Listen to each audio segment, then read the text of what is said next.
Hello everyone. Can you hear me?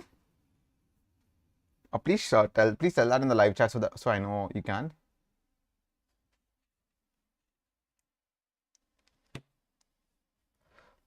Uh, just drop yes in the live chat, just so I know you can hear me.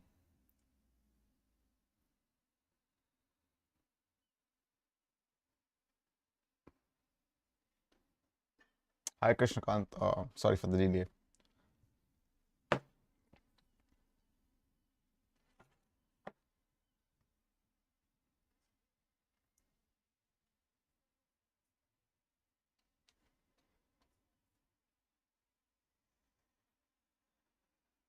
Awesome. Thanks, Tejas, Pawan. Hi, Pawan. Hi, Monu. Awesome. So let's start off without any delay. I'm Sai Avinash. My nickname is Sinus_070 on coding platforms. In this video, I'll be teaching about the basics of combinatorics, factorials, and binomial coefficients, and several ways to represent binomial coefficients. And in the end, I'll be, if time permits, I'll explain a problem. It's a pretty famous problem. Like, it's not so uncommon, but it's conceptual. So I'll explain that to you. After which, you should be able to have a really basic understanding of combinatorics. In my subsequent videos, I'll solve even harder problems in combinatorics. So let's start off. So I'm an SRE at Google Dublin. I'm already ranked 3 in CodeChef, master at Codeforces, SD intern at Uber, previously interned there, and I'm a standout finalist. The subjects that I take are discrete maths, dynamic programming, and graphs. Use the code SciLife to get a 10% off on the Unacademy Plus subscription. Awesome. So this the career as a software developer subscription, it shows around live problem solving and over the weekend projects. It's for all those who want to become a software developer or who have just become a software developer. Unacademy brings to you a platform where you can get access to some of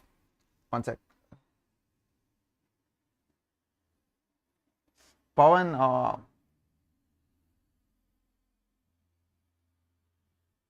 okay, I'll explain that to you once I'm done with this. And Unacademy brings to you a platform where you get access to weekly shows where you can watch live. Like, an example of that is, also in this you can get 10% off by using the code SciLife. So this show, thank Tejas, Dublin is the name of the place. Google is a place that's located in Dublin.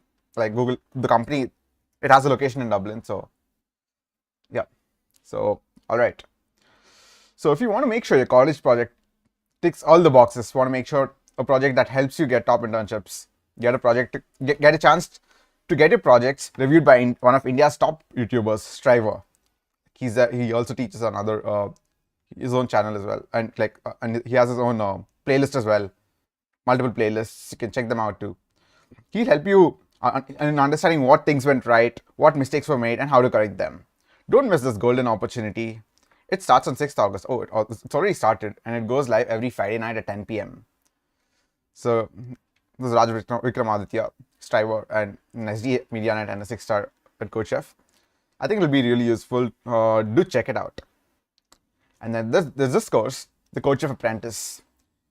It goes live every Saturday afternoon. It went live this Saturday afternoon, and this is about me picking up a CodeChef Apprentice, like picking up a 3-star or beginner programmer, and bringing them up, like letting them know where they went wrong. I'm going to review their profile, and I'm going to see what their profile is lacking, and I'm going to ask them their major blockers. And like, I'm going to ask them at which point in their career are they, and what do they want to, like, in what aspect do they want, why are they doing competitive programming, and I'll guide them through every way. And Unacademy brings to you this show, And if you're a beginner and a competitive programmer, it's very likely that you will relate the blockers with them as well. So, and in the end, I'll ask them to come up with a problem so that I can explain it to them live. Like, or it'll mostly be like me making them solve the problem by giving tiny hints. Like it'll be like they were stuck with the problem, but they are only solving them in the end. Like, I'll give them tiny hints, but they will feel like they've solved them in the end. Like, that's how it's gonna be. So it goes live every Saturday afternoon at 2 p.m. It starts on 14th August. So it's gonna be taken by me, and if you're a beginner, I really think it's gonna be useful. So do subscribe to the Career as a Software Developer subscription, and use the code SciLife to get 10% off on it. So if you think this content is going to be useful to you, and if you haven't subscribed to it yet, do subscribe it. And if you're a beginner like a competitive programmer, I really think it's going to be useful to you. And yeah, don't forget to like and share it with your friends if you think it's going to be useful to them too. First of all,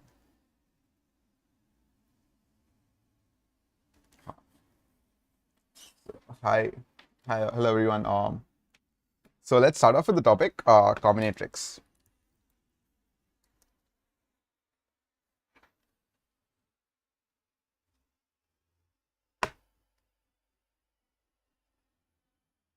One second. Combinatorics. Combinatorics is like it's a useful tool used in counting. And let's start off with the first term, factorials. Like, you must have heard of this n factorial, 4 factorial, 5 factorial. What is that? What's that exactly? So let me show that to you.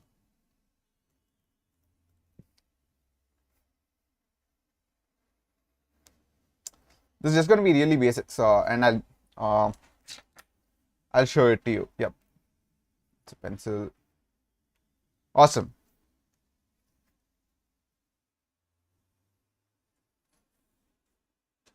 What is n factorial?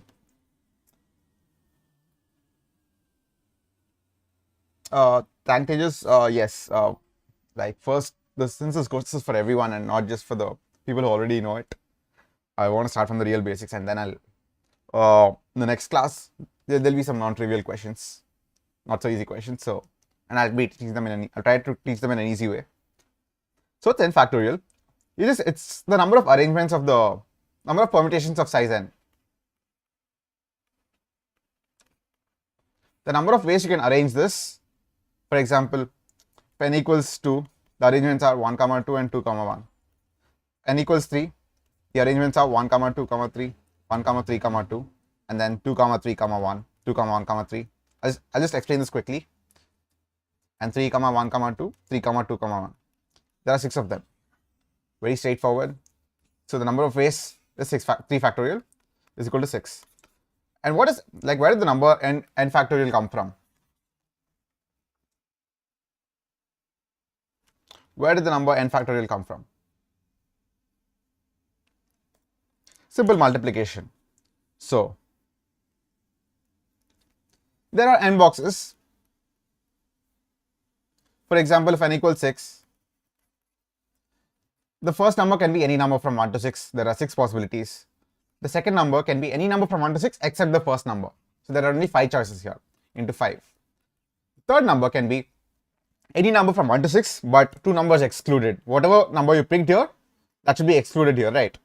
There are 4 choices, and similarly 3 choices, 2 choices, 1 choice. Alright, that's where this is 6 factorial.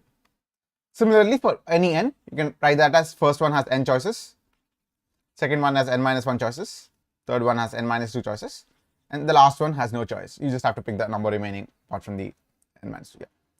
There's exactly 1 choice. Multiplying all of them, you get n factorial. Any doubts so far? I don't think you'll have any doubts here. But if you still do have any doubts, put it in the live chat. I just want to explain the real basics really quickly. You must already know this in your 11th and 12th grade or something, but it's okay if you forgot it too. Alright. If it's clear, do mention that it's clear in the live chat.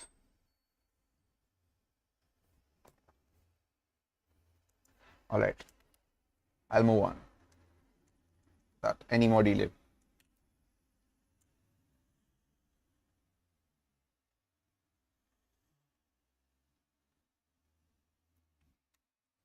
Krishnakant, yes, that's what I'm going to be doing tomorrow. Taking up medium questions in the class, in the problem solving session, yes. Awesome. Binomial coefficients, what are they? Binomial coefficients. So, what's a polynomial? What's a polynomial? It's just p of x equals 2x plus 3 plus 4x cube. This is a polynomial. Fine. All right. Leave that aside. Binomial. What's a binomial expansion? When you write x plus y whole cube, x plus y whole cube, or x plus y plus whole power n in general, the expansion for this x cube plus 3x square y plus 3xy square plus y cube, right? All right. Just observe the coefficients. 1, 3, 3, 1. 1, 3, 3, 1. X plus y whole square. 1. X square plus 2xy plus y square. X plus y whole power 1. X plus y. Here the coefficient is 1, 2, 1. Here the coefficient is simply 1 and 1. Awesome.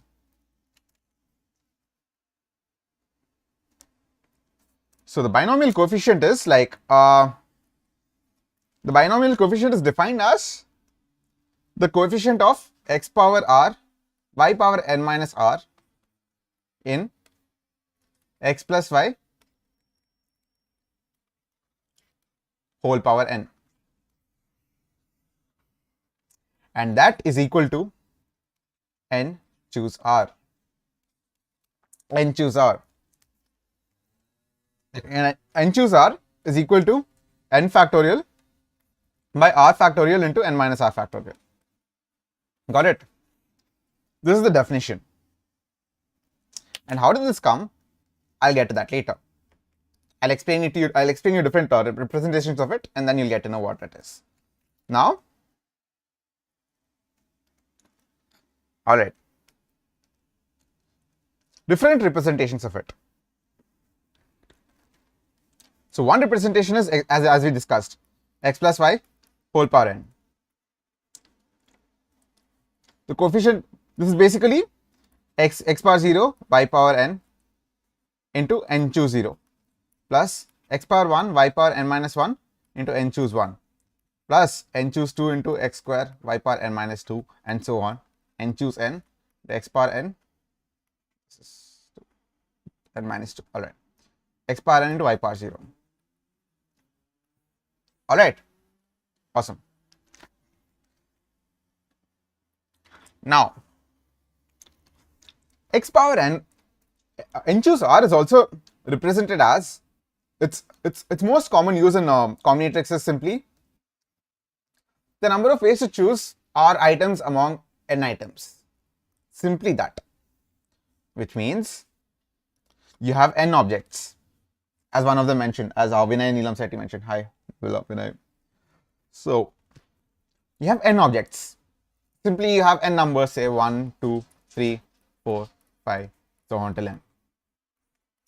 The number of, like we have n numbers, it can be n balls or n dogs or anything, n people.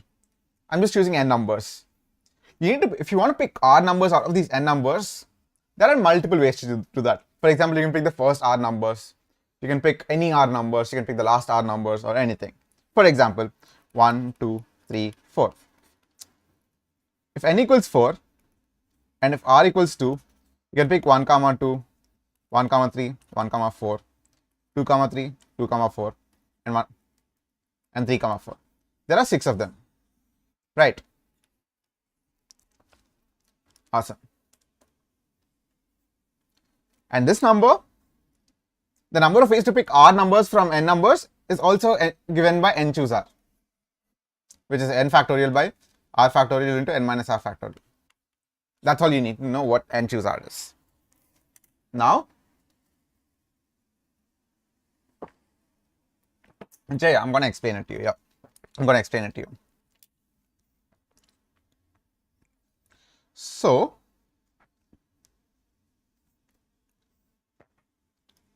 how did this formula come up?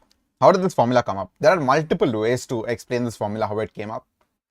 And I'm going to pick one way, the easiest way. So, I hope you all know what n factorial, how did this number come from? That's basically 1, 2, 3, 4, 5, 6, so on till n. The number of ways, you can rearrange them anyway, like the first, rearrange them anyway.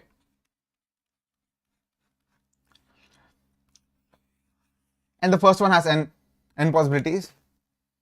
The second one has n minus 1 possibilities. Third one has n minus 2, and so on. All right, that's n factorial. Now what we do is,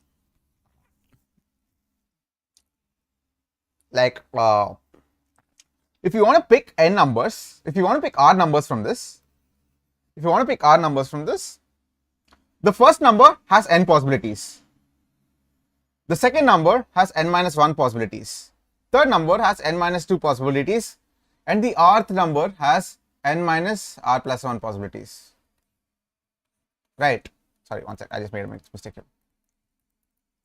R plus 1 possibilities. Got it? So the first number has n possibilities, second number has n minus 1, third has n minus 2, the last number has n minus r plus 1 possibilities. If you want to pick r numbers out of this, this is the number of ways in an ordered way. That is, so this will come out to be n into n minus 1 into n minus 2, so on till n minus r plus 1. Now, this is overcounting it, which means, like, we can pick them in any order. We can pick those r elements in any order. And that's why we divided by r factorial.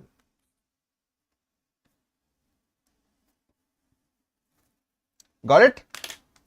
For example, I'll show it to you by an example. No worries. Jay Mishra, how r plus 1? So you're starting with n minus 1, n minus 2. This should be r terms, right?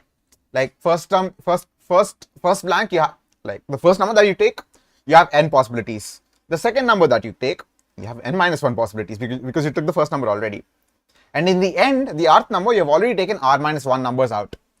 So n minus of r minus 1, which is n minus r plus 1. Yes, Pawan is correct. Yeah. Awesome. Thanks, Pawan. So, for example, we take the number 5. N equals 5. Yes, Pawan, that's correct. R equals 2. Now we have 1, 2, 3, 4, 5. Now, we want to take two numbers out of these 5 numbers, correct? The first number can be any of these 5 numbers. Let's say that number is 4. The second number can be any of these 5 numbers except the first number. This number would be 3. Got it? But we need to pick two numbers. We are not deciding their order. Like we can pick 4, 3 or 2, 5. We can also pick 3, 4 according to this. But this and this are the same. Like, that's the reason we are dividing it by 2. So that's the total count would be 5 into 4 by 2 factorial. In this case, if you want to pick 3 numbers,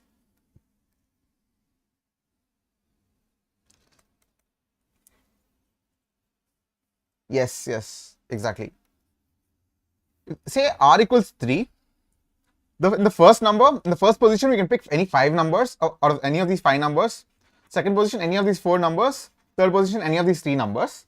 But if we just multiply them out, we're likely overcounting. For example, first number, we can pick any of these 5 numbers. So say we pick 2. Second, we pick, say, 5. Third, we pick 1.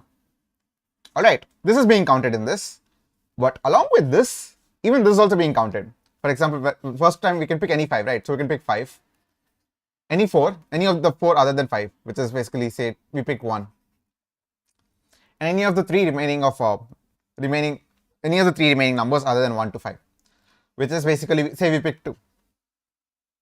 So this is also counted in this, and this is also counted in this separately. But we want them to be counted only once. So you want to pick any three numbers, 1, 2, 5 or 2, 5, 1, doesn't matter. Both are counted as same. Correct. So how many times is this repeated? 2, 5, 1 and 5, 1, 2. It's repeated. And there's also 1, 2, 5. There's also 1, 5, 2. There's also 2, 1, 5. All permutations are included exactly once in this. Like this is included once, this is included once, this is included once separately. We need to eliminate this double counting. And that's the reason we divide 5 into 4 into 3 by the number of times each choice is counted multiple times. So we need to divide it by the number of times each choice is counted, right? So since each choice is counted 3 factorial times, 1, 2, like all the permutations of this, we divide it by 3 factorial. All right. Is this understood so far? Exactly, Sumita, right? That's correct. Similarly, for n, for a given n and r, for a given n and r, first we take n minus r element. There are like r choices, right? Initially, n into n minus 1 into so on till n minus r minus 1.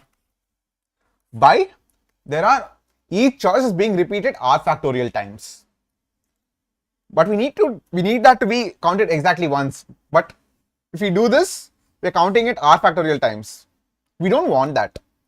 What we do is we just divide it by the number of times it's multiple counted, which is r factorial. And that's it. That's our answer. And this is same as n into n minus 1 into n minus 2 into so on, n minus r minus 1. Here we multiply this by numerator and denominator by r factorial, n minus r factorial. You get r factorial into n minus r factorial. If you notice this closely, n into n minus 1 into n minus 2 and so on till n minus r minus 1 into n minus r into n minus r minus 1 into n minus r minus 2 and so on till 1. So the numerator becomes n factorial by, and denominator becomes r factorial into n minus r factorial, which is same as n choose r, as we discussed. Is this clear so far? Any doubts? Are there any questions over here? This is the crux of a lot of combinatorics questions. Well, you don't need to understand what the formula came and all, but like it'll be useful if you do.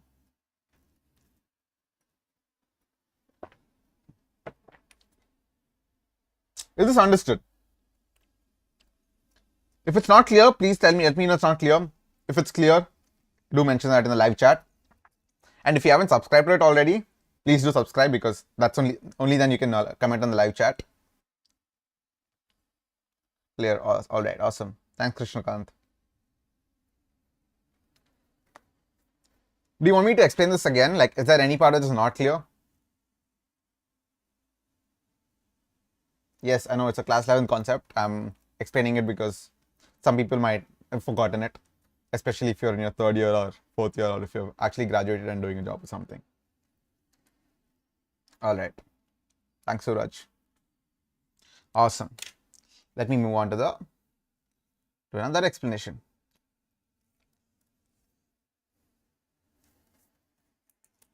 All right. So I'll just come back to the binomial expansion problem. How did it come? X plus y whole power n, right? Let's write this out. Like how is the coefficient of x power r, y power n minus r, n choose r? How is it that? I'll show it to you. So let's look at this. X plus y, x plus y, x plus y, x plus y, so on till n times.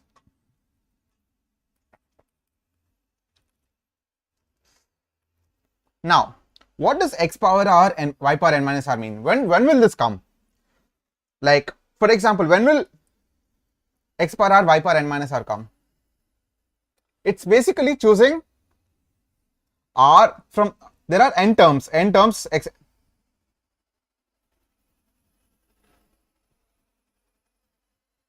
I don't think branch really matters, but it does matter in the sense that you like sometimes it can matter, like some companies maybe hiring in terms of like only CS students, but a lot of companies that I know don't look at the branch.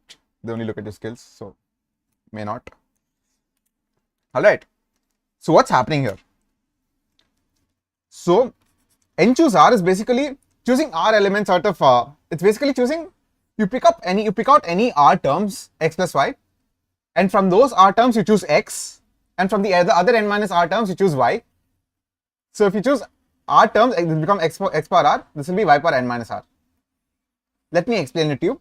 And the number of ways to choose r terms is basically n choose r. That's where this comes from. And I'll explain it to you more clearly. Don't worry, no worries. I'll explain it to you. Take an example. Yes. So x plus y whole cube. So x plus y into x plus y into x plus y. So what is the coefficient of x cube? Which means you're taking x from this, and x from this. There's only one way you can do that. So that's 1 into x cube. Now, what's next? X square y. Now, you can take x from this, y from this. That's one way. You can take x from this, and y from this. X from this, that's done. Okay. Y from this, x, another way. There are 3 ways. Plus, similarly, x square y is as good as y square x, right? Y square x. Again, you get 3. Plus y cube into, there's exactly one way you can pick 3 y's. That's one. Similarly,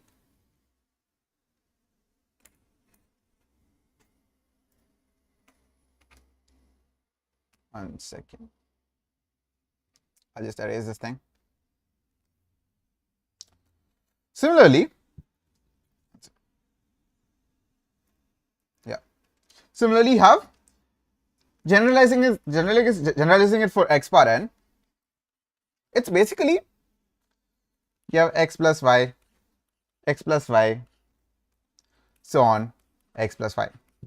If you want to calculate the coefficient of x power r, y power n minus r, just note that you might think this is not important, but like writing it as polynomials can be useful for solving not only combinatorics problems, but a lot of problems which also use dynamic programming. Not a lot of people solve it using that, but sometimes it can get really convenient. So if you understand this, like, it's really important that you understand this. A lot of dynamic programming problems, like, it might seem dynamic programming, there is a way to do it using dynamic programming, but using polynomial expansions, there's an even convenient way, which I'll show it to you in my later classes, but it's important that you understand this for that. Now, there are n terms here. Out of r terms, you pick any r terms. If you pick any r terms, if you take x from that, and if you take from the other n minus r terms, you take y, you get x power r n minus y power n minus r, right? And the number of ways to do that, number of ways to pick r terms from these n term is n choose r, like x power r, y power n minus r. So each choice of r terms will add 1 to this coefficient. So the number of choices is n choose r. That's it.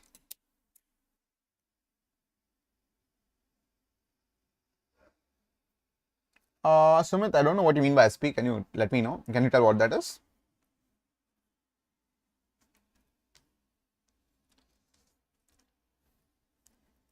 Awesome. Now, there's this other representation. It's a grid. Now I need to know how I can get a grid. 1 second, give me a minute. I should figure this out earlier. All right, no problem.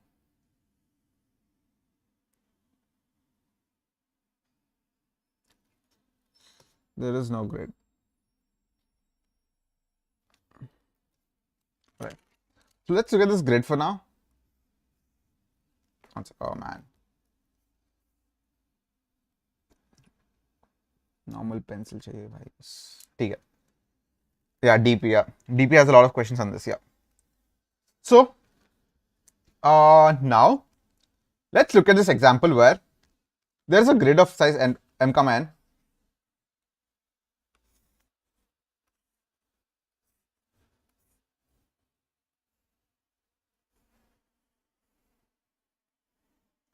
Starting from 0, 0, this is m comma n. Find the number of paths where you can only take a right or an up. Got it? That is, this is one path. This is one path. This is another path. This is another path. This is again another path. All right. Awesome. Let's clear it out.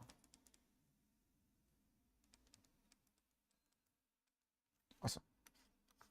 Now, what is the number of paths? Like, there are so many paths. I'm just asking you, what would be the count? Like, how many paths are there? How many paths? Let's discuss that. Like, for example, if m comma n is just 1, 2, or let's call it 2, 2, 0, 0. There is this path, there is this path, there is this path, that's 3, and then there's this path. There's this path. Like if you count, like one sec, yeah, there is this path, 1, 2, 3, 4, 5, 6, totally 6 paths.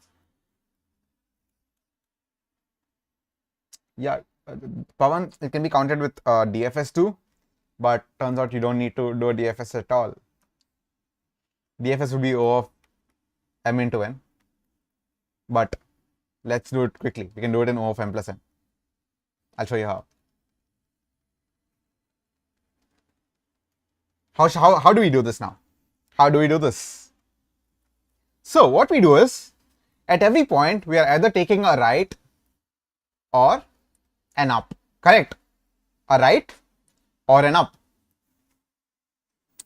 And how many rights and ups are we taking? In the end, when we reach here, so the length of this is m, the length of this is n, correct? The length of this is m, like the breadth is m and length is n. Awesome. Now, after we go, every time we take a right, let's draw the direction string. Let's call it the direction string. Every time we take a right, we write r here. Every time we go up, we write a u here. For example, this path, we take a right, up, right, again a right. So that's 2 r's. Say we take an up, take a right, right, up, right, up, right. It's not m plus n c2, but you're getting close. So what is this? The length of this is m plus n. For example, here in this case, m equals 1, 2, 3, 4.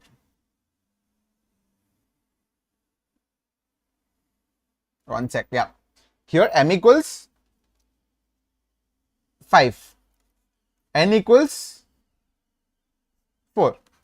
You can see that the number of r's will be equal to m, the number of ups will be equal to n. Here you can see that number of r's 1, 2, 3, 4, 5.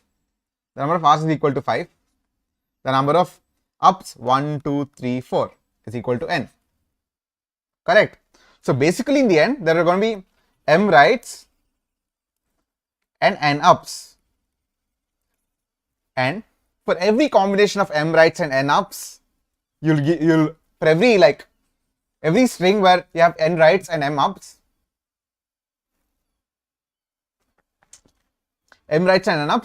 you'll get a unique path. For example,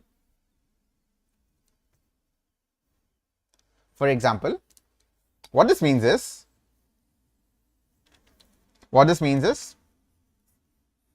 I'll take a smaller string for more convenience, 0, 0, and this is 3, 2. Now, m rights, m r's and n ups, correct? That means the total length of the string is m plus n, correct? 5, 1, 2, 3, 4, 5. Now, if you take, basically that's 3 r's and 2 ups, correct? So let's take any combination, r, up, That means you're going R, up. Correct. That's one thing. Take something else. U, R, U, R, R. U, R, U, R, R. That's a new path. So every string where there are three R's and two ups, you'll get a unique path following that direction starting from the start. So instead of counting the number of paths, which seems difficult at first, we just count the number of strings because each string maps one-to-one to the number of paths. Like each string gives a unique path and each path gives a unique string. So the number of strings is equal to the number of paths.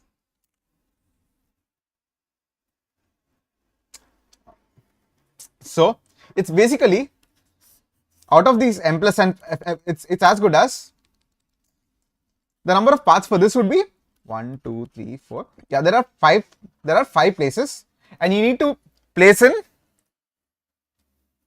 3 R's in this, and everything else you can place use. Just note that n choose R is also equal to n choose n minus R.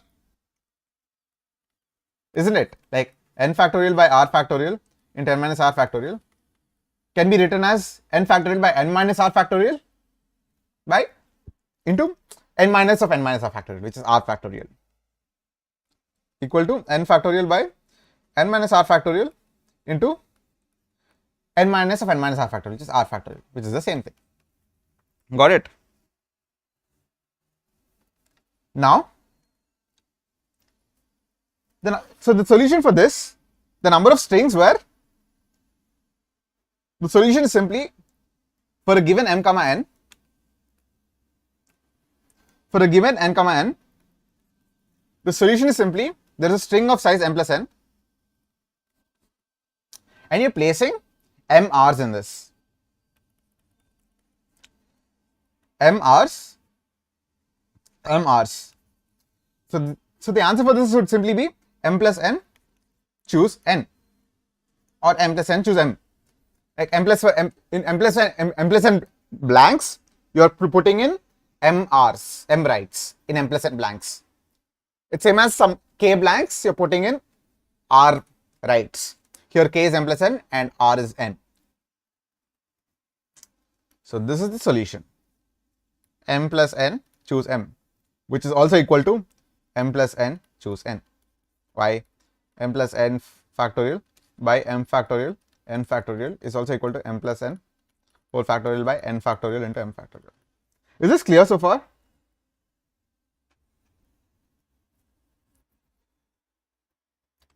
Alright, I'll explain this one for Jamestra again. No problem. Yes, that's correct. So essentially, every path, I'll just give another example and you'll understand it. 0, 0, R, this is 4, 4, right? So 4, 4. So from here, we can see that there should be 4 ups and 4 R's. Now, you can write U, R, R, U, R, U, R. Anything. You can make any pattern of 8 of size 8 where there are 4 R's and 4 U's, and you'll get a unique path. This is up, up, up, up, right, right, up, right, up, right. You reached here. Take another one. R, R, R, U, R, U, U, U.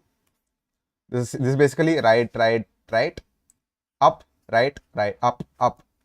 Got it? You reached it. You reached it. No, you can't put 2 U's instead of 3 R's. You cannot put 2 U's instead of 3 R's. The number of U's is fixed and the number of R's is also fixed. And you try to put that in a string and you see how many arrangements are there. The number of arrangements are simply choosing m blanks out of m plus n blanks. And in those m blanks you put R's, and in the remaining blanks you put m's. And the number of ways to do that, as we saw previously, is m plus n choose n. Yes, correct. Is this clear? Any doubts so far?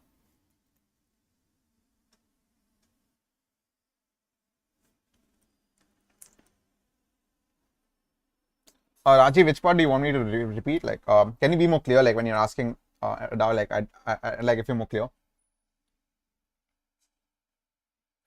I explained it in the initial part of my video how the binomial coefficients came up.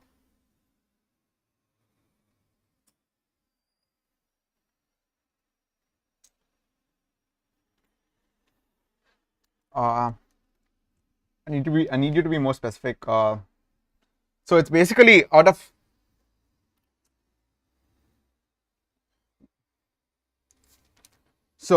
essentially what we're doing here is, so we can't choose 2U's instead of 3R's, then we'd go out of the board here. If we do more up, like you can do only m ups, like n ups. So you can do only 4 ups here. 4. Wherever you go, the total number of ups you do is 4, because if you do more ups, then you're going to go above the board. You're going to go out of the board. Once you go out of the board, there's no coming back in, right? You can't undo that operation. That's why the number of ups is limited and the number of rights is also limited, and both of them are exactly equal to 4. Hope that's clear.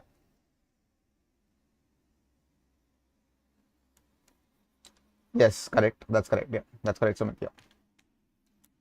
Awesome. Let's go to the next representation. M heads in n coin flips. That's a different.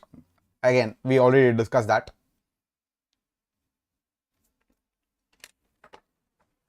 There's nothing new here. Like this is we've already discussed that. There are n coins flipped. How many of those? What is the probability that n coin flips?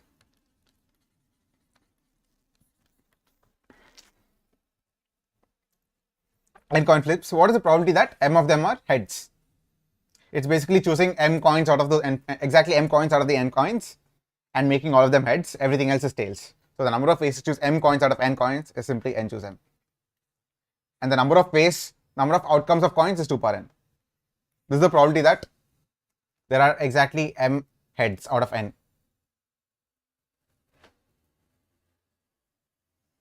Raji, we don't need to take exactly that's the thing. We don't need to take m plus n choose m into m plus n choose n in the previous question. Why? Because once we choose this, we don't need to choose what's remaining. That's already chosen. Like there are the string is of size 10, and say we want to choose 4 R's.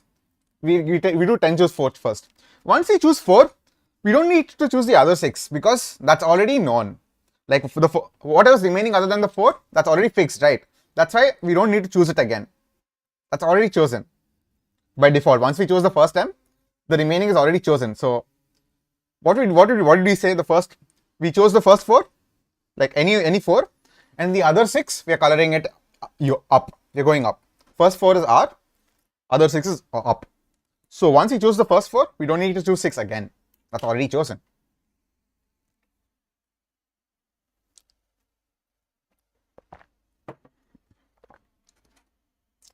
All right. Awesome. Yes, Chandan Kumar Shah, m plus n cn will also work. That will also work. You can interchange ups and rights and make the same argument again. M plus choose m, both of them are same. M plus n choose n and m plus choose m are same. Are the same thing. Pascal's triangle. What is this?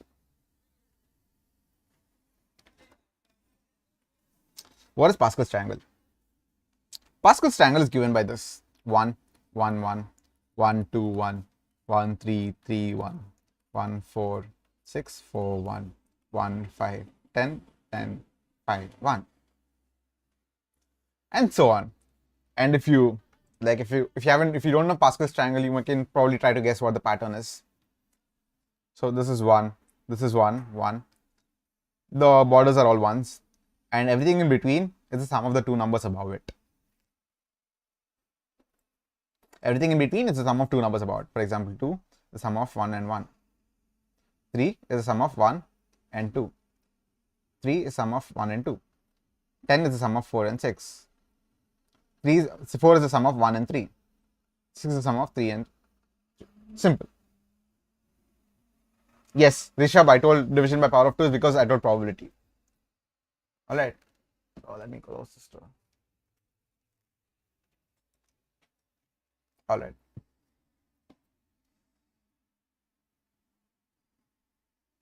it's not formula basically. No, nothing in like in combinatorics, nothing is just formula.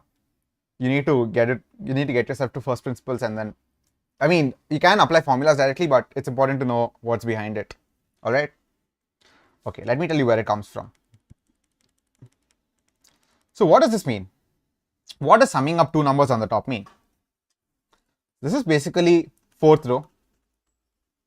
It's basically saying that 4c2 is equal to 3c1 plus 3c2.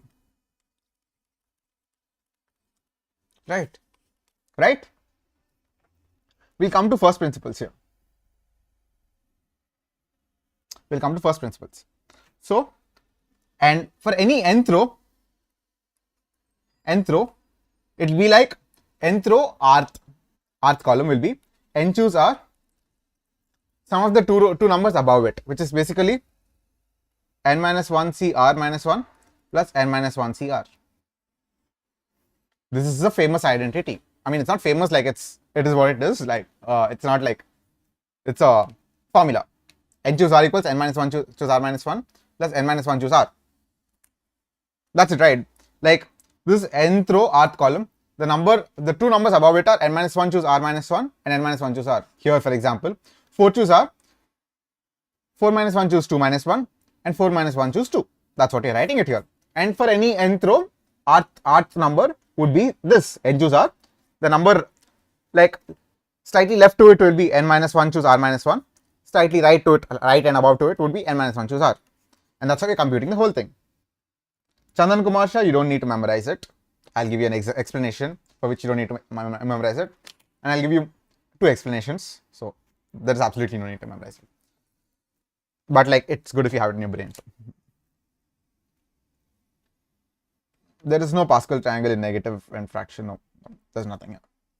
So what's going on here? Let's get to first principles here. What is n choose r? N choose r is from n objects, we are choosing r objects. So how do we write it in a recursive fashion? Like, so n choose r, you either, if you pick the last element, the last object of the n objects, that is, let's say we have the number 1, 2, 3, so on till n. We either pick if we pick the last element, since we want to pick r objects, if in the r objects, if there is the last element, that means the first n minus 1, you need to pick r minus 1 elements. Correct? And if we don't pick the last elements, like I'll write it again here clearly. One second.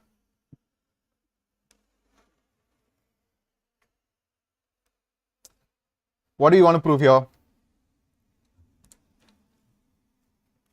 N choose r equals n minus 1 choose r minus 1 plus n minus 1 choose r. Right. All right. Now, there is n minus 1. Like, what does n choose r represent? You have n objects, 1, 2, 3, 4, so on till n. Now we need to take r objects from this. So you either take the last object. If you take the last object, say we take the last object, or we don't take the last object. No last object. Don't. So if we take the last object, nth object, that means we are left with taking r minus 1 objects out of n minus 1 objects. That's basically n minus 1 choose r minus 1. But if we don't take the last object, from the remaining n minus 1 elements, we have to take all r objects, which means n minus 1 choose r. So there are only two possibilities. Like, right, in some choices we'll take the last element, in some choices we won't take the last element. So the case where we take the last element, the answer is n minus 1 choose r minus 1. The cases where we don't take the last element, it's n minus 1 choose r. And summing up all the cases, we get the number of ways to choose r objects out of n objects, which is n choose r. So this will be equal to this plus this. That's what our formula says.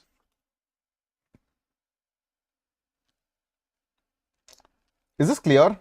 Is this clear so far?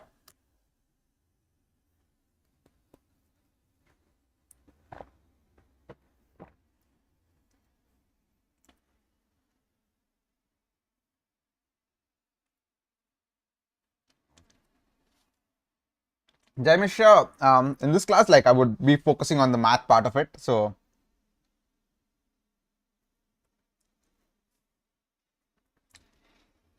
I'll it's pretty straightforward in the sense that well, I could show it to you in the end of the class, but like first let me cover this first. Like if there's time, I can show it in the end class. Rahul, do you want me to explain it again? Yeah, thanks, Chandan and Kage for.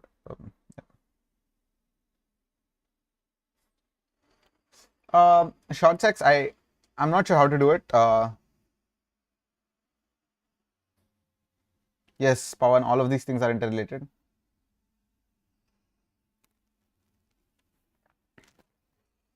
And if you want to do it via like the mathy way of it, that's there too. What is the mathy way of doing it? It's basically n minus 1 whole factorial by r factorial. So what did the question ask? NCR is equal to n minus 1 c r minus 1 plus n minus 1 c r.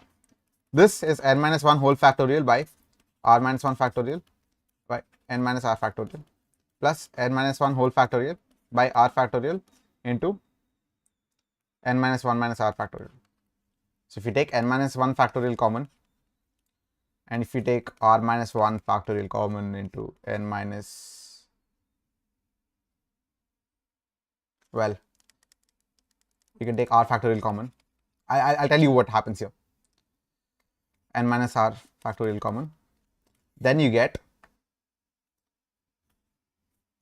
r plus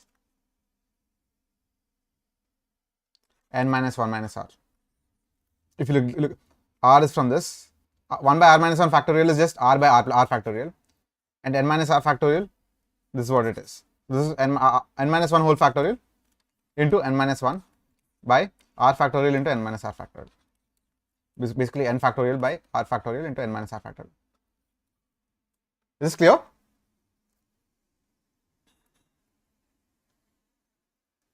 Awesome. This is another way of knowing it. Like if you want to write it down, that's cool too, but there's a more visual way of understanding it, and it's good if you know that too. Clear so far? I'd suggest Rajiv, I'd suggest going to cpalgorithms.com. Like it's this cp. I'll just type it down in the live chat.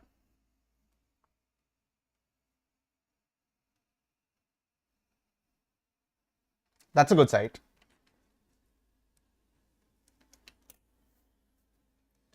All right, is this clear so far? Like any doubts? Like if it's clear, let me know it's clear. If it's not, do tell me that there's a doubt in the live chat. And if you haven't subscribed already, please do subscribe. Clear? Everyone, is it clear? Any doubts? Do you want me to explain any part again? I would love to explain it. And this is my favorite topic, so I really want you all to like it too.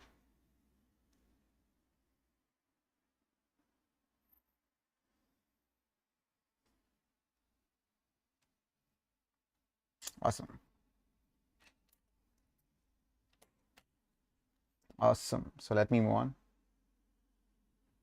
Proof of NCR. Rahul, what do you mean? Proof of the how n choose r came? What do you mean? Like what do you mean by proof of NCR? Like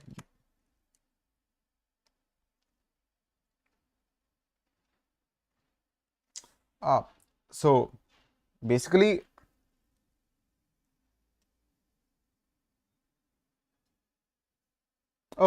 it's not no, it's n minus 1 factorial into n, it's n factorial. It's not n minus 1 factorial into n minus 1. I probably made a mistake there, but it's n minus 1 factorial into n.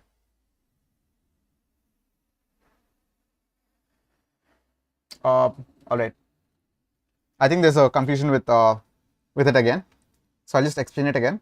N choose r is equal to n minus 1 choose r minus 1 plus n minus 1 choose r. So writing this again clearly, n minus 1 factorial by r minus 1 factorial into n minus r factorial plus n minus 1 whole factorial by r factorial into n minus 1 minus r factorial. Okay. Now we take n minus 1 factorial common. Denominator we take r factorial. We can write this as we can write 1 by r minus 1 factorial as r by r factorial, and you can got it. We can do that. So what do we do here is n minus 1 factorial into by n, this n minus r factorial. I'm just writing this first by r factorial plus n minus 1 factorial into r factorial into n minus r by n minus r factorial. Got it?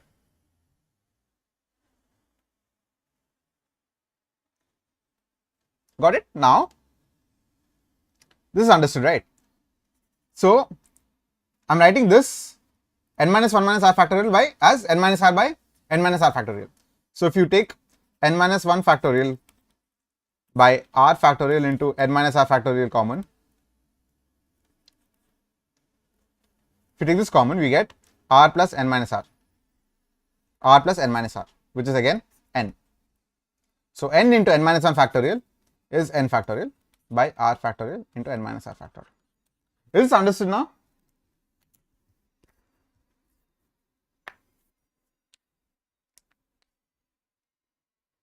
Is this understood?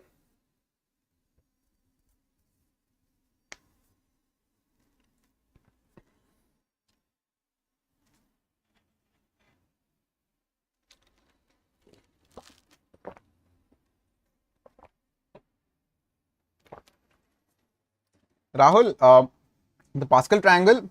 So since we have this proof now, since we've proved this in multiple ways, and the other way to prove this was you have n objects and you need to take out r objects, right?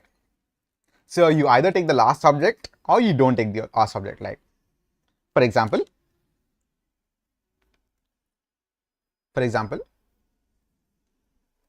I'll just take it, tell you using a small example. Say we have out of 5 elements, 1, 2, 3, 4, 5. We either take the last element. Say 5 is there in the set. 5 is there in those 3. N equals 5, r equals 3. Say we take 3 elements out of this. Suraj, the implementation I mentioned how to calculate n choose r in the last class. So can you go through that? Like if you, it's probably towards the end of the last class. Actually, one of the modular arithmetic classes. So I've explained it to you there. So this is r equals 3. So 5 is either present in the set. So if 5 is present in the set, then in the other two terms should be from these two. So the number of ways to calculate this is 4 choose 2, right? If 5 is present. If 5 is not present, all 3 should be from this. It can be either 2, 3, 4 or 1, 3, 2 or so on. That is 4 choose 3. So, and this will cover all the cases. 5 is either there or it's not there. So 4 choose 2 plus 4 choose 3 is basically all the cases. And this should be equal to 5 choose 2. 5 choose 3, sorry. And let's see if it's equal or not. 4 choose 2 is 6. 4 factorial by 2 factorial into 2 factorial. 4 factorial is 24. 24 by 2 is 12. 12 by 2 is 6. And 4 factorial by 3 factorial by 1 factorial, which is 4. 6 plus 4 is 10. 5 choose 3 is 5 factorial by 2 factorial is equal to 120 by 12 equal to 10. 10 is equal to 6 plus 4. We got it, right? NPR is arranging them as well. N choose R is choosing R boxes out of N. NPR is arranging them as well. That's not required for now. It's NPR is basically N choose R into R factorial, but it's not required for now. I'll get to that later sometime while problem solving or something. Is this understood, Rahul? You mentioned you had a doubt. Is this clear now? Awesome. Everyone says it's clear. So we can move on to the next topic.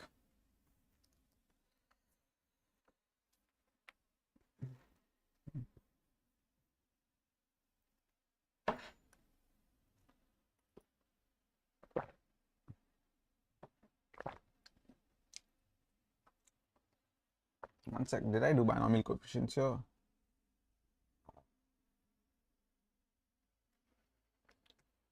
One minute. Give me a minute.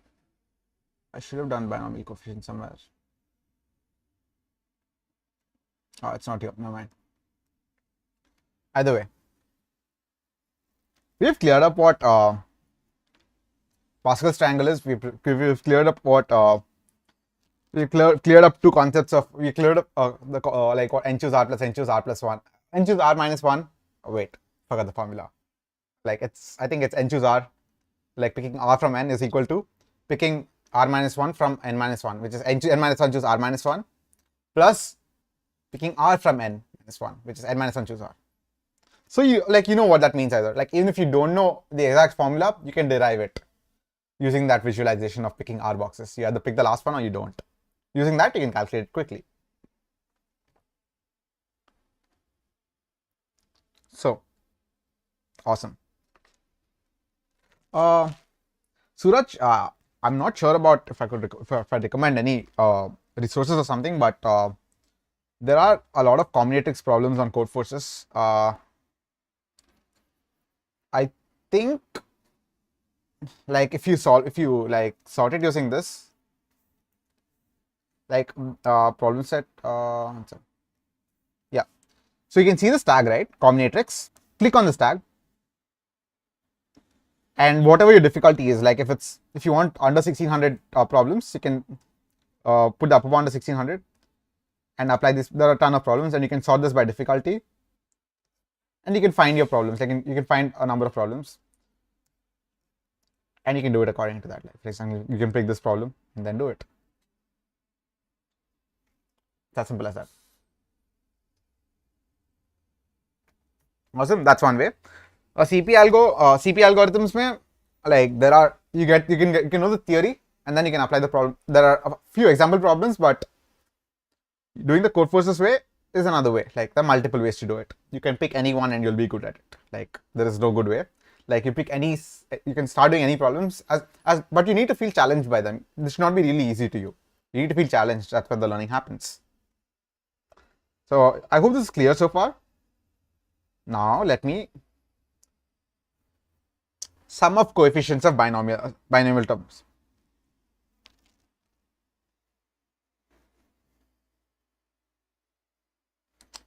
Sumit, maybe you could help him out by putting the link here, so that, like, honestly, there's no single way of practicing. There's no subset of problems which if you practice, you really know it. Like problems can get really hard to really easy, but yeah. Now let's look at one more property, sum of the binomial terms, which is n choose 0 plus n given n is constant, r is varying, n choose 1 plus n choose 2 plus n choose 3 plus so on till n choose n. What is the sum of all binomial terms? What is it?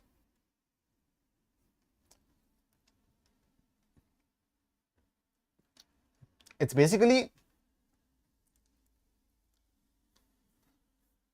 what is it? Like if you remember x plus y whole power n, x plus y whole power n is x power 0 y power n into n choose 0 plus x power 1 y power n minus 1 into n choose 1 plus x square y power n minus 2 into n choose 2, so on.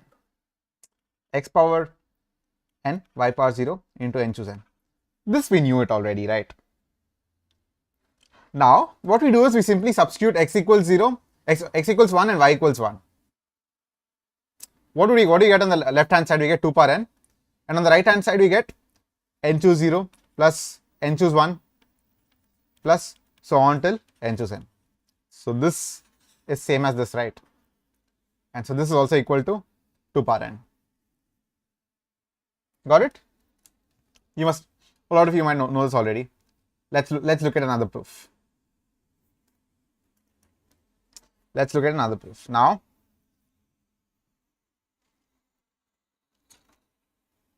there are n boxes, there are n elements, 1, 2, 3, 4, 5, 6, 7, so on till n. N choose 0 is choosing nothing. N choose 1 is the number of ways you can choose one element. N choose 2 is the number of ways you can choose two elements.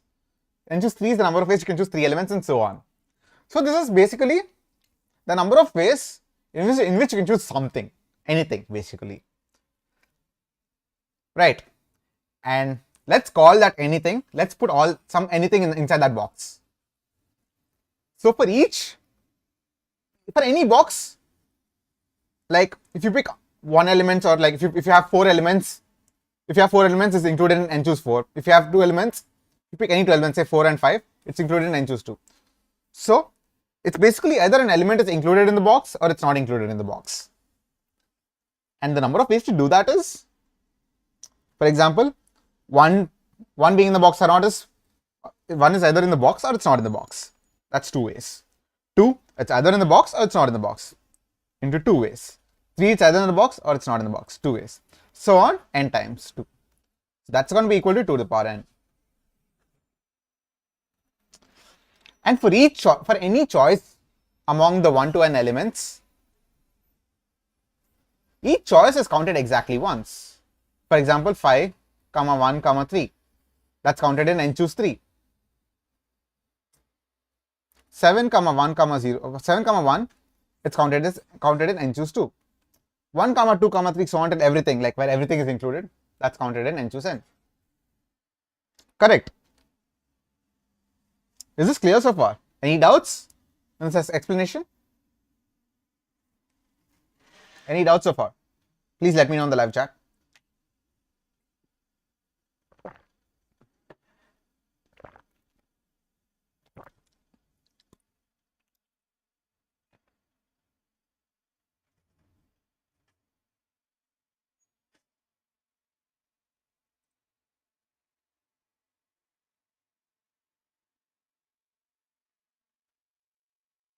Rishabh Sharma, that's what I'm covering in this chapter, like in this maths for programming. Like it's meant for beginners, and it's totally directed towards beginners. And yes, it's like pick and non-pick of backtracking, and that's the reason backtracking is usually exponential on picking and non-picking kind of things. And exponential comes from 2 power n here. Awesome. Rishabh, this channel, this playlist is directed towards, like maths for programming. It's basic maths for programming. Got it? Awesome. Now, another way to do it is, there are multiple ways, and I want to teach you everywhere. So, there are n heads, right? There are n coins. The number of flips in which there are exactly r heads is n choose r, right? Answer of r equals n choose r, and answer of 0 plus answer of 1 plus so on till answer of n is basically all the ways you can flip coins, right? 0 heads. A coin flip can have 0 heads or 1 head or 2 heads or 3 heads and so on till n heads. I'm covering all of them. I'm summing all of them up. And if you sum all of them up, you'll get the number of ways you can flip coins. So that's basically you either flip the first coin on heads or tails. That's basically 2 to the power n. And answer of 0 is n choose 0. This is basically n choose 0. So on.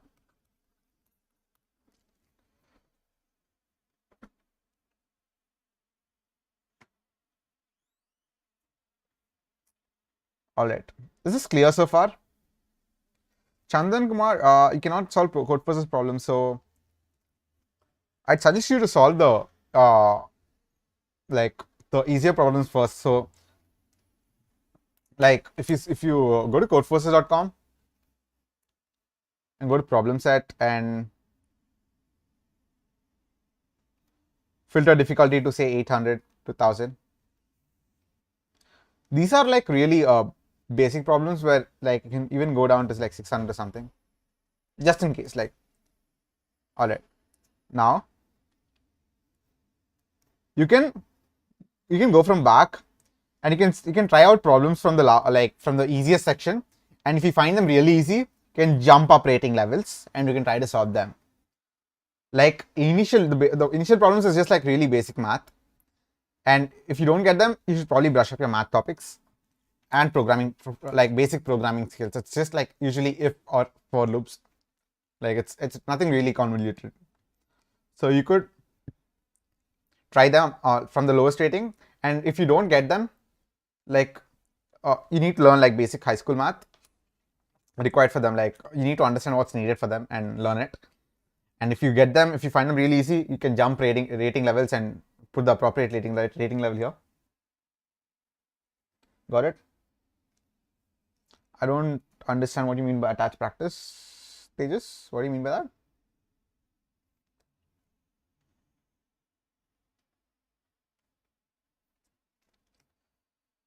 Awesome.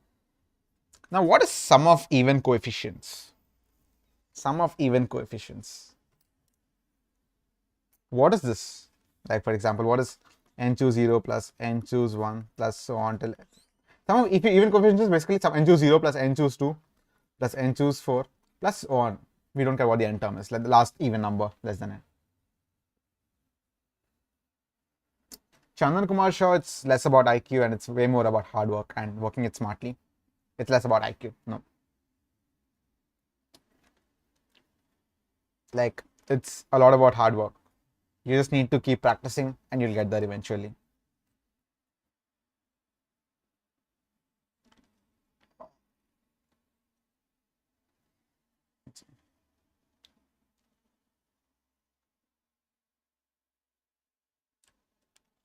And awesome.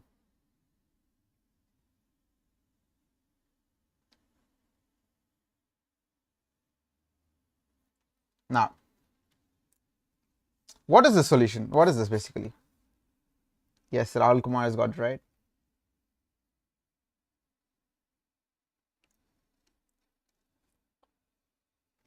So Pawan, how many problems do you feel challenged by? Like, I understand that's a concern.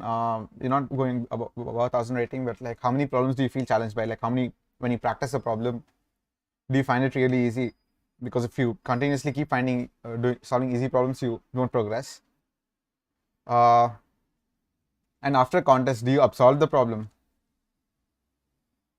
Do you upsolve each problem after the contest?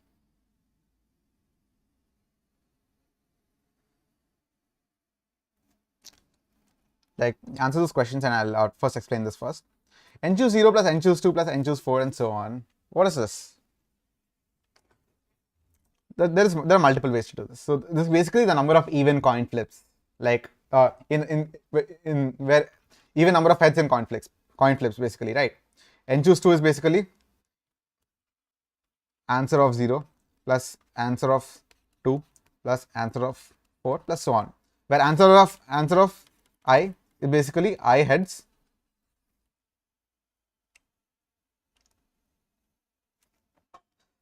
in n coin flips, n flips. Let me explain this and I'll get to that. All right. Now, what is the number of ways to get an even number of coin flips? So, say you have n coin flips. 1, 2, 3, 4, 5, 6. There are 7. N equals 7 here. So, in the first 6 of them, if there are even number of coin flips, even number of heads here, even heads, then this has to be tails. If there are odd number of heads, this has to be heads. So basically, what this means is,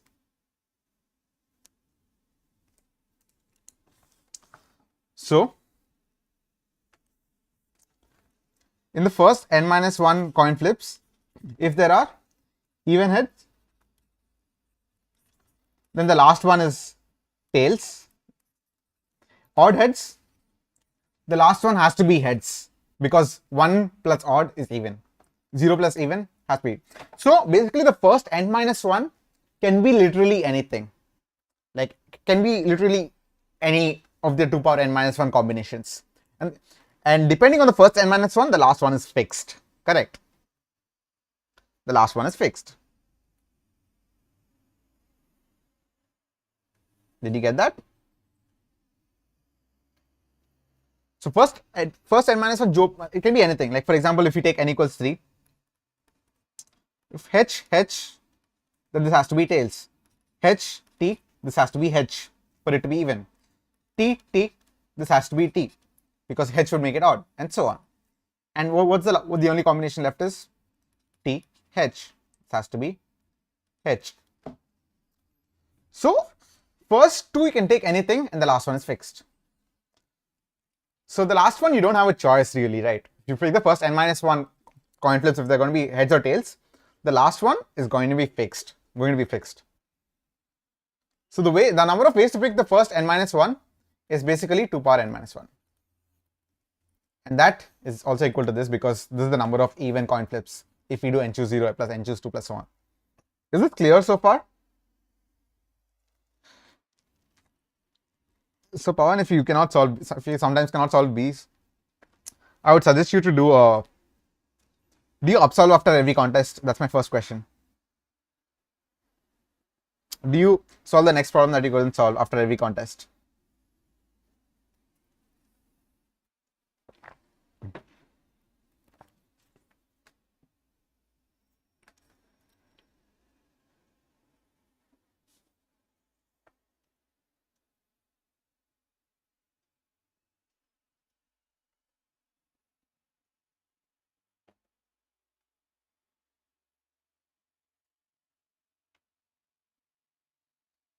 All right, awesome.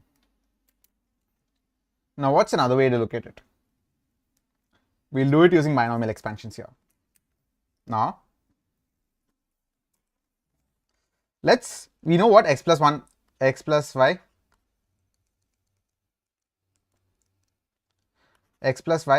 whole power n is. X power 0, y power n choose 0. X power 1, y power n minus 1, n choose 1, so on. Now, let's put x equals 1, x equals minus 1, and y equals 1. You get minus 1 plus 1 whole power n equals, right hand side would be minus 1 power 0, 1 power 1, 1 power n, n choose 0, plus minus 1 power 1, n choose 1, plus minus 1 power 2, n choose 2, so on. So basically minus 1 power x, it is equal to 1 if x is even, minus 1 if x is odd. Correct. So basically the even terms will have even terms will have 1 on the left, odd terms will have minus 1 on the right. So this will be n choose 0 minus n choose 1 plus n choose 2 minus n choose 3 plus n choose 4 minus n choose 5 and so on. Correct. And this, the left hand side is equal to 0, minus 1 plus 1 is 0, right? So yeah. So basically what are we getting? If we take all the minus terms on the left hand side, you get n choose 1 plus n choose 3 plus n choose 5 plus so on equals n choose 0.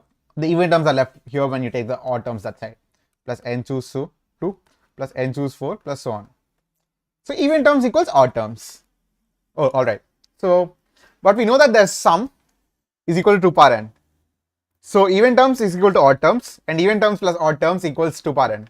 So even terms has to be equal to 2 power n minus 1, like 2 power n by 2, and odd terms should also be equal to 2 power n by 2, which is basically 2 power n minus 1. That's why you get it.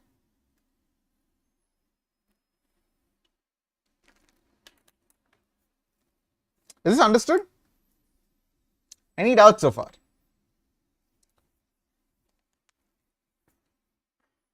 Is this clear?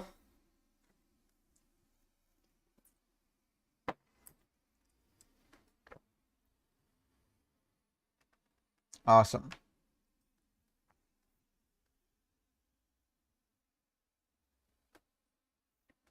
So we've discussed this already. Like this can also be written as like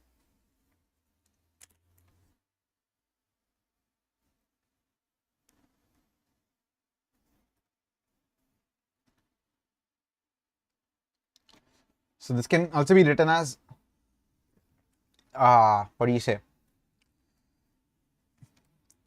what did we discuss then? N choose R equals n minus 1 choose R minus 1 plus n minus 1 choose R, right?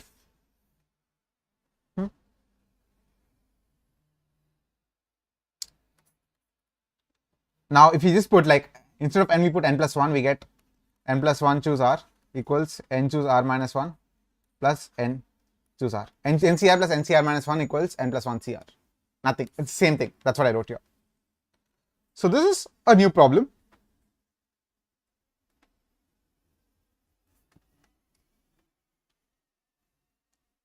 Sumit, I didn't get your question. So what did we find? We found even terms equals odd terms, and then we also found that even terms plus odd terms equals something, a number, which is 2 power n. That means even terms and odd terms should be equal, and there should be half of 2 power n, right? If they're equal. So half of 2 power n is 2 power n minus 1. That's where I got to it. Yeah.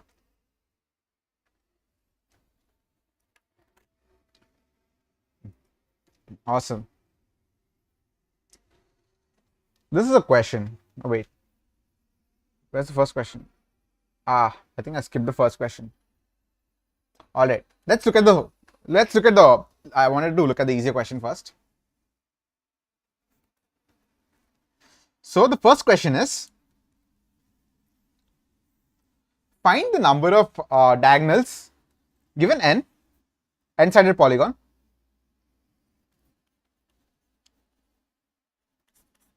Find the number of diagonals in it. For example, we have a triangle, but there are no diagonals here. There's a square. One diagonal, two diagonals. There's a pentagon. One diagonal, second, third, fourth, fifth. There's a star. Okay, that's just for fun, but they're all the diagonals that it has. Five diagonals. There are going to be a lot of diagonals here. So 1, 2, 3, 4, 5. So that's basically 3 plus whatever this had. 3 plus 1, 2, 3, 4, 5. There are 8 over here. There are 5 over here, 2 over here, 0 over here. Alright. Nice. You might all think it's n choose 2, but it's not n choose 2. Yes, Rahul Kumar has got it right. Awesome. Now, how do we get the answer for this? How do you get the answer for this? You're almost close. You all are almost close. N choose 2 is almost close, but not quite. So, what are we doing here? We can pick any two vertices, and you'll get an edge between them.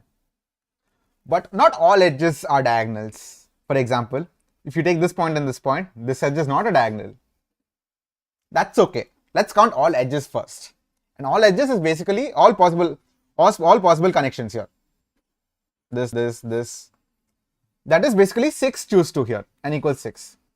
But we need to subtract the edges of the polygon, because they are not diagonals. We just need to know the diagonals. Diagonals are the ones which are not edges. All the pairwise, you connect any 2 points, and if it's not an edge, it's a diagonal. So we just subtract the number of edges, which is 1, 2. Edges is the same as vertices here, 6. So for any given n, all possible pairs minus the number of adjacent edges, which is n. Straightforward, nothing complicated.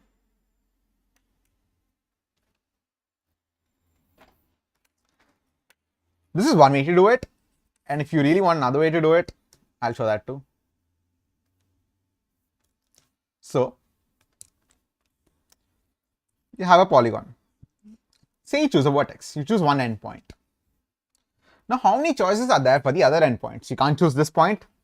You cannot choose this point because that will give you an edge. You cannot choose this point because that will give you an edge too. So, the remaining number of points is n minus 3.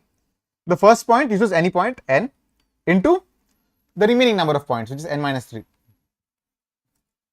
That will give you an edge. For example, this will give you an edge.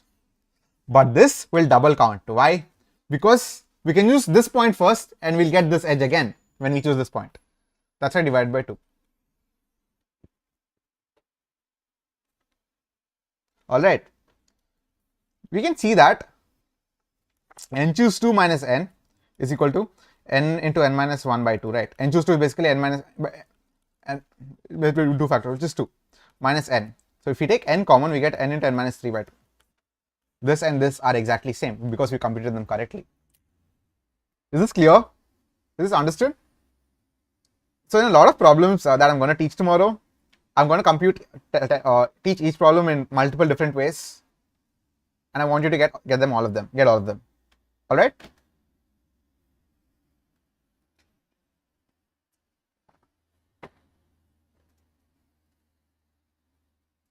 Is this understood?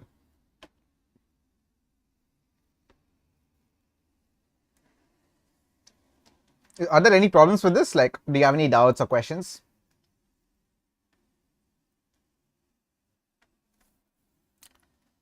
If it's clear, please let me know in the chat that it's clear. If it's not, I can explain this again.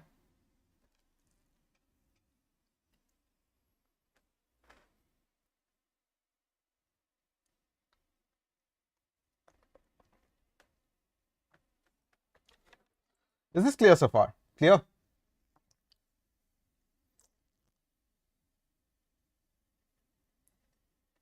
So in Google, I'm working the ads team. All right. So basically, we did 2 ways. So first way was we take all possible edges, like we take everything and choose 2. And out of that, we remove the bad edges, the edges that are not diagonals, the lines that are not diagonals, and the number of diagonals is n. So the number of edges, the bad edges is n.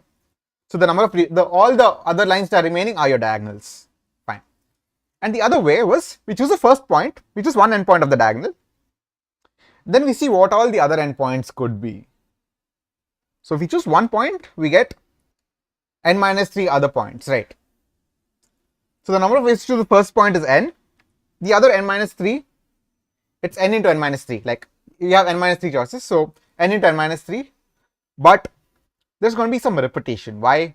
Because the other endpoint could be our first point as well. Like it's as good, it could be our first point as well. So each diagonal would be counted twice in that case. That's why we're dividing it by 2. Got it?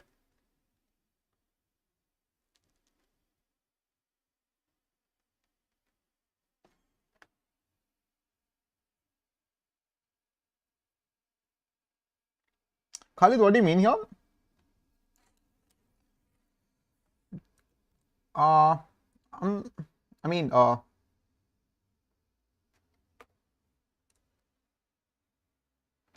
like for example, n choose 2, like we chose n choose 2, and that's it, right? We just need to choose 2 vertices and that's it. Once you choose 2 vertices and edges drawn, that's it. I'm not sure what you mean here.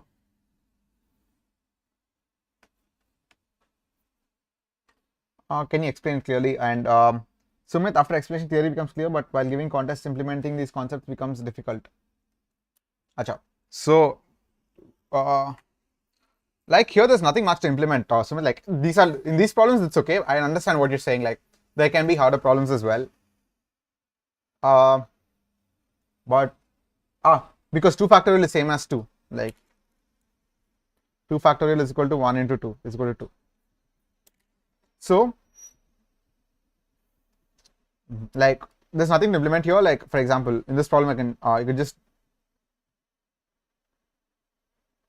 I forgot to erase what happened last time. For example, if you want me to implement this, like it's n, c in n, diagonals equals first n into n minus 1 by 2 minus n. That's it. That's the solution for this. Or you could directly do n into n minus 3 by 2. There's nothing complicated here. See our diagonals. All right. Where's my slides here? Awesome. Now, let's move on to the next question. Find the number of intersection points. Find the number of intersection points of the diagonals in a polygon of n vertices, given no 3 diagonals intersect in a polygon.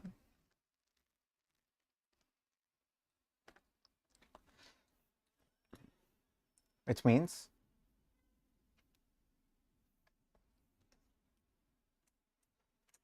Find the number of intersection points of diagonals. For example, here.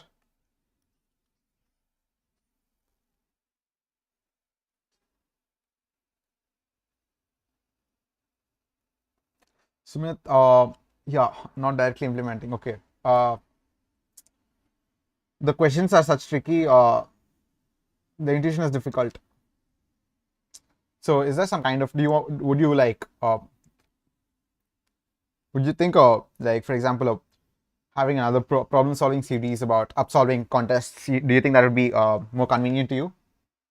Like, would that be more, useful? Like, if I had up-solved contests which happen during the week, I can up-solve it on a day, for example. Would you like that? Because there are plans of that, and I'm here to implement them. Yeah. So let's look at this question. The number of intersections of diagonals.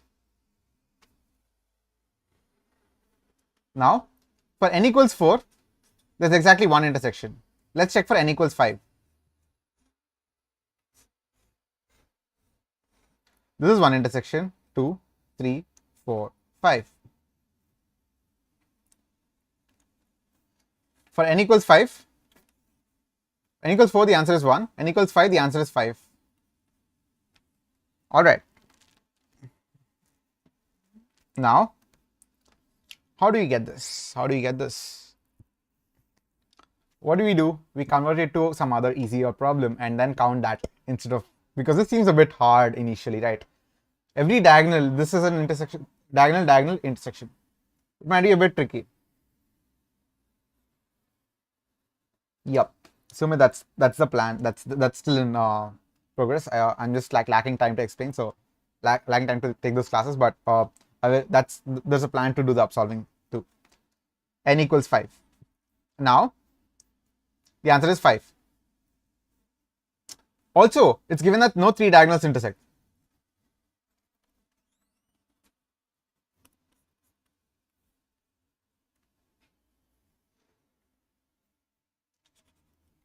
So n equals 5, the answer is 5. Now how do we solve this?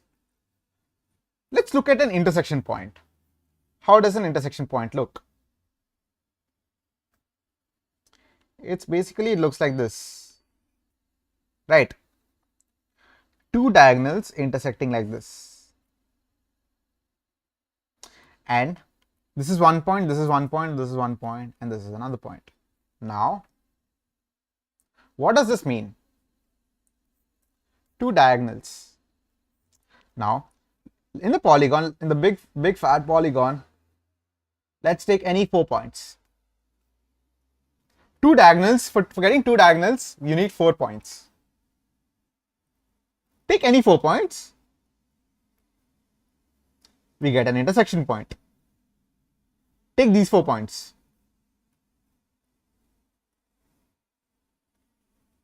We get an intersection point. Take this point, this point, this point, and this point. Intersection point. So, for any 4 points that you choose, you get exactly one intersection point. Like, for example,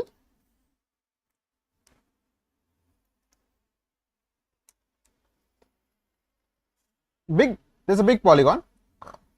Any 4 points, let's say they're of the order 1, 2, 3, 4. 1, 2, 3, 4. You connect 1, 3, and 2, 4, and you get a new intersection point. So to count the number of intersection points of diagonals, you just need to find the number of ways you can pick 4 points. Because for every time you pick 4 points, you get an intersection point. Right? And that is just n choose 4. That's the answer. That's the answer. That's it. N choose 4. So the answer for this is just n choose 4. Like n choose 4 is just n into n minus 1 into n minus 2 into n minus 3 by 4 factorial. Got it? Is this clear? Any doubts in this? Any doubts in this part?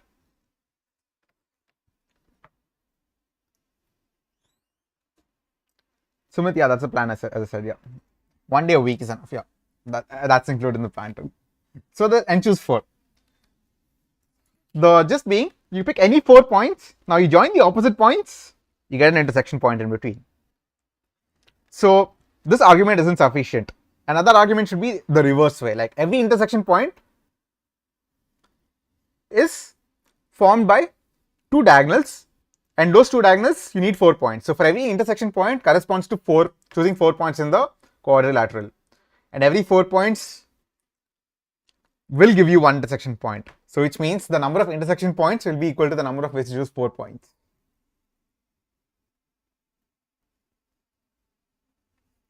Three diagonals, the meaning of three diagonals doesn't intersect is, why I told that is because, why this part, like given no three diagonals intersect, that condition was given because if you look at this case, in this case for example,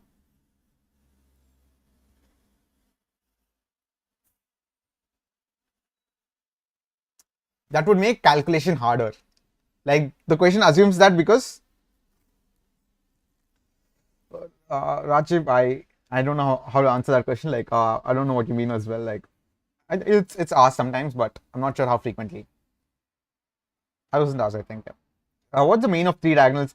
What is the meaning of three diagonals doesn't intersect? It's an assumption in the question to make your calculation easier. Like the question told that, hey, there are no three diagonals are not intersecting. Now you calculate. Now, if three diagonals are intersecting, that will make our problem harder, right? Like it's just an unnecessary complication. They remove that out. Got it? Is that clear?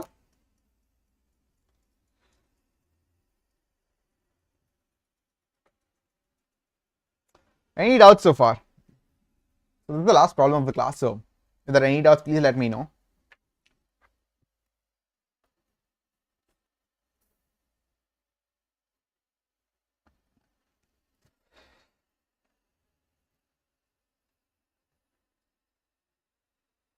Awesome.